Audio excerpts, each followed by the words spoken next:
Hello students, welcome back to my YouTube channel AKS chemistry hub. आज हम आपसे बात करते हैं क्लास 10th में बहुत इंपॉर्टेंट चैप्टर हमारे पास है केमिकल रिएक्शन और इक्वेशंस में। इस पर एक बहुत इंपॉर्टेंट पार्ट आता है मेरे पास टाइप ऑफ केमिकल रिएक्शन कि केमिकल रिएक्शन के कितने टाइप्स होते हैं। तो there are the 6 type of chemical reaction: combination, decomposition, displacement, double displacement, redox and last one is called exothermic and endothermic reactions. हम एक एक करके जानते हैं कि हमारे पास ये सारे रिएक्शंस क्या हैं और इनसे हर बार बोर्ड में क्वेश्चंस पूछे जाते हैं। तो हम सबसे पहली बात करते हैं कॉम्बिनेशन रिएक्शंस की। कॉम्बिनेशन रिएक्शंस हमारे पास क्या होता है, देखिए इसको आपको नाम से ही पता चल रहा है। कॉम्बिनेशन यानी दो चीजों को आपस में क्या किया गया है, कंबाइन किया गया है। इसको हम बेटा आप बोलते हैं कॉम्बिनेशन। तो एग्जांपल तौर पे देखिए मैंने लिख रखा है अ रिएक्शन इन विच 2 और मोर देन 2 रिएक्टेंट, जिसमें 2 या 2 से ज्यादा रिएक्टेंट होते हैं और जब आपस में वो रिएक्ट करेंगे, react with each other and form a single substance, और एक सिंगल सब्सटेंस को बनाते हैं। जैसे मैं यहाँ पर एग्जांपल से बात करता हूँ, कार्बन और ऑक्सीजन को लेता हूं तो ये कार्बन डाइऑक्साइड को बना रहा है। क्विकलाइम है, जैसे ही मैं क्विकलाइम पे पानी डालता हूं तो बेटा ये स्लेट लाइम पे कन्वर्ट हो रहा है। यानी आप देख क्या रहे हैं कि इसमें रिएक्टेंट जो है हमारे पास वो 2 है और प्रोडक्ट हमारे पास हमेशा क्या है, सिंगल है। तो इसको हम बोलते हैं कॉम्बिनेशन रिएक्शंस। यानी इस पे 2 या 2 से ज्यादा रिएक्टेंट होने चाहिए और प्रोडक्ट जो बचेगा वो हमेशा हमारे पास सिंगल बनेगा। नेक्स्ट हमारे पास होता है डिकम्पोजिशन रिएक्शन। देखिए डिकम्पोजिशन में क्या है, जस्ट उसका रिवर्स है। यहां पर प्रोडक्ट हमारे पास क्या होगा, 2 या 2 से ज्यादा होगा, लेकिन रिएक्टेंट जो है वो हमारे पास यहां पर सिंगल होना चाहिए। देखिए A reaction in which a single reactant होगा, break down to form 2 or more than 2 products is known as a decomposition reaction। यानी इसमें सिंगल सब्सटेंस को आपको हीट करिए, इलेक्ट्रिक करंट दीजिए, सनलाइट दीजिए, आप कुछ भी करिए, लेकिन वो 2 या 2 से ज्यादा सब्सटेंस से ब्रेक होना चाहिए। तो इसको हम बेटा आप बोलते हैं डिकम्पोजिशन रिएक्शंस। एग्जाम्पल पे अगर हम बात करें तो ये CuCO3 होता है और इसको हमने क्या कराया, हीट कराया। जैसे ही CuCO3 हमारे पास हीट करेगा तो CaO और CO2 में कन्वर्ट होता है। नीचे मैंने लिखा है वाटर लिया, वाटर को मैंने इलेक्ट्रिक करंट दिया तो ये हाइड्रोजन और ऑक्सीजन में कन्वर्ट हो रहा है। फिर मैंने नीचे लिया सनलाइट लिया, सनलाइट को जैसे ही मैंने AgCl पे डाला तो ये सिल्वर और क्लोरीन में कन्वर्ट होता है। अब देखिए यहाँ पर आप 3 अलग अलग चीजें देख रहे हैं। पहले में आप देख रहे हैं हीट देख रहे हैं, दूसरे में आप देख रहे हैं कि मैंने इसको इलेक्ट्रिक करंट दिया है, तीसरे में आप देख रहे हैं कि मैंने इसको सनलाइट दिया है। अब अगर आप हीट की बात करते हैं तो इसको हम नाम देते हैं थर्मल डिकम्पोजिशन रिएक्शन। क्या नाम देते हैं हम, थर्मल डिकम्पोजिशन रिएक्शन। कब, जब हम इसको हीट कर रहे होंगे। सेकेंड, जब हम इसको इलेक्ट्रिक करंट दे रहे होंगे, इलेक्ट्रिक करंट देने पे ये 2 या 2 से ज्यादा प्रोडक्ट में कन्वर्ट हो रहा है तो इसको हम नाम देते हैं इलेक्ट्रोलिसिस। क्या नाम देने वाले हैं, इलेक्ट्रोलिसिस। और थर्ड, अगर हम इसको सनलाइट दे रहे हैं तो इसको हम नाम देते हैं फोटोकेमिकल रिएक्शन। क्या नाम देंगे हम, फोटोकेमिकल रिएक्शन। क्लियर, चलिए अब हम बात करते हैं डिस्प्लेसमेंट रिएक्शन की। देखिए डिस्प्लेसमेंट रिएक्शन क्या है, when a more reactive element, जब एक ज्यादा रिएक्टिव एलिमेंट, सिंपल सी बात है, एक ज्यादा रिएक्टिव एलिमेंट हमेशा लेस रिएक्टिव एलिमेंट को क्या करेगा, डिस्प्लेस करेगा।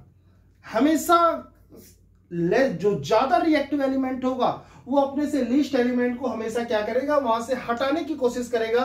इसी को बेटा हम बोलते हैं डिस्प्लेसमेंट रिएक्शन।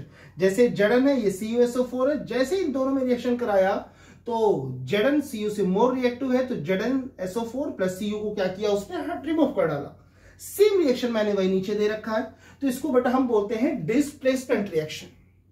चलिए अब हम इसी में बात करते हैं आपसे डबल डिस्प्लेसमेंट रिएक्शन की। डबल डिस्प्लेसमेंट रिएक्शन देखिए क्या, the reaction in which 2 different ions or groups of an atom in the reactant molecules are displaced by each other। इसमें से आपस में ही एक दूसरे को ये क्या करेंगे, डिस्प्लेस करने का काम करेंगे। जैसे ये मैंने लिखा Na2SO4 BaCl2, पहले सब्सटेंस के पास पॉजिटिव चार्ज है, दूसरे के पास निगेटिव है, इसके पास पॉजिटिव है, इसके पास निगेटिव है। तो इसके पॉजिटिव ने इसके नेगेटिव के साथ रिएक्शन किया और इसके पॉजिटिव ने बेटा क्या किया, इसके नेगेटिव, यानी दोनों के दोनों ही एटम कह लें या फिर हम आयंस कह लें या फिर हम ग्रुप्स कह लें, आपस में ही रिएक्टेंट को क्या कर लिया, आपस में अपने आप को इंटरकन्वर्जन कर लिया। तो इसको बेटा हम बोलते हैं डबल डिस्प्लेसमेंट रिएक्शन। ठीक है, सबसे ज्यादा क्वेश्चन पूछा जाता है रिडॉक्स रिएक्शन। रिडॉक्स क्या होता है? रिडॉक्स देखिए आपको नाम से पता चल रहा है, रेड मतलब रिडक्शन हमारे पास होना चाहिए, और ऑक्स फॉर ऑक्सीडेशन, यानी एक ऐसी रिएक्शन जिस पर हमारे पास रिडक्शन भी हो और ऑक्सीडेशन भी हो, उसको बेटा हम बोलते हैं रिडॉक्स रिएक्शन। देखिए ऑक्सीडेशन क्या होता है? एक ऐसी रिएक्शन जिसपे आपके पास ऑक्सीजन आ रहा हो, gain of oxygen and removal of a hydrogen from a reaction is called to the oxidation reaction. यानी ऑक्सीजन आए या फिर हाइड्रोजन वहां से जा रहा हो, तो इसको बेटा हम बोलते हैं ऑक्सीडेशन। और जस्ट इसी के रिवर्स में हमारे पास चलता है रिडक्शन। रिडक्शन क्या होता है? हाइड्रोजन आना चाहिए आपके पास या फिर ऑक्सीजन जो है वो आपके पास जाना चाहिए, इसको बेटा हम बोलेंगे रिडॉक्स रिएक्शन। एग्जांपल के तौर से अगर हम बात करते हैं, यहां में देखिए मैंने लिख रखा है CO प्लस H2O, इसको मैंने हीट कराया तो CO और H2O में कन्वर्ट हो रहा है। आइए चेक करते हैं। हमेशा जब भी ऐसे आप इंटर कन्वर्जन चेक करते हैं तो हमेशा आप रिएक्टेंट से प्रोडक्ट की ओर चेक करते हैं। कहां से चेक करेंगे बेटा? हमेशा जब भी आप कभी भी चेक करेंगे तो रिएक्टेंट से प्रोडक्ट की ओर आपको चेक करना है।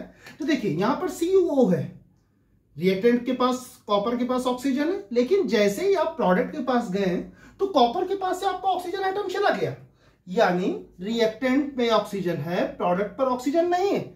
Removal of oxygen, removal of oxygen क्या होता है? रिडक्शन। जस्ट यहां पर आपने देखा हाइड्रोजन है भाई, रिएक्टेंट के पास ऑक्सीजन था ही नहीं, लेकिन जैसे मैं प्रोडक्ट के पास गया ऑक्सीजन आ गया, यानी ऑक्सीजन आ रहा है। ऑक्सीजन के आने का सिंबल होता है ऑक्सीडेशन। क्लियर? यानी फिर से सुनिएगा, रिडॉक्स क्या होता है? एक ऐसी रिएक्शन जिस पर आपके पास ऑक्सीडेशन और रिडक्शन दोनों हो रहा हो, उसको बेटा हम बोलते हैं रिडॉक्स रिएक्शन। और जब भी हम कभी भी चेक करेंगे याद रखिएगा हमेशा रिएक्टेंट से प्रोडक्ट की ओर ही आपको चेक करना है। चलिए अब नेक्स्ट रिएक्शन की बात करते हैं, जिसको मैंने बोल रखा एक्सोथर्मिक रिएक्शन। एक्सो और इंडो जस्ट रिवर्स होते हैं। एक्सो में देखिए मैंने क्या लिखा है? The reaction which are occupied by the evaluation of heat, यानी एक ऐसी रिएक्शन जिसको हमको हीट नहीं करना पड़ता है। जब प्रोडक्ट बनता है तो ऑलरेडी वहां से हीट मिलती है हमको, और इस पर क्या होता है? इंडो में हमको उसको हीट देनी पड़ती है। Absorption of heat is called to the endothermic. इसको बिल्कुल आप ऐसे याद रखिएगा, यहां की जो रिएक्शन होगी आपके पास एक्सोथर्मिक की, इसके प्रोडक्ट के पास हीट होगी और यहां पर हमको हीट रिएक्टेंट में ऐड करानी पड़ेगी। अगर आप रिएक्टेंट के पास हीट दे रहे हैं, यानी जिसको हमको हीट देना पड़ रहा है, उसको बेटा हम बोलते हैं एंडोथर्मिक रिएक्शन। और जो हमको प्रोडक्ट के पास हीट देता है उसको बेटा हम बोलते हैं एक्सोथर्मिक रिएक्शन। तो बहुत ही इंपॉर्टेंट पार्ट है हमारे पास टाइप ऑफ केमिकल रिएक्शंस। अगर आपको कोई डाउट हो तो आप प्लीज शेयर करिए मुझसे।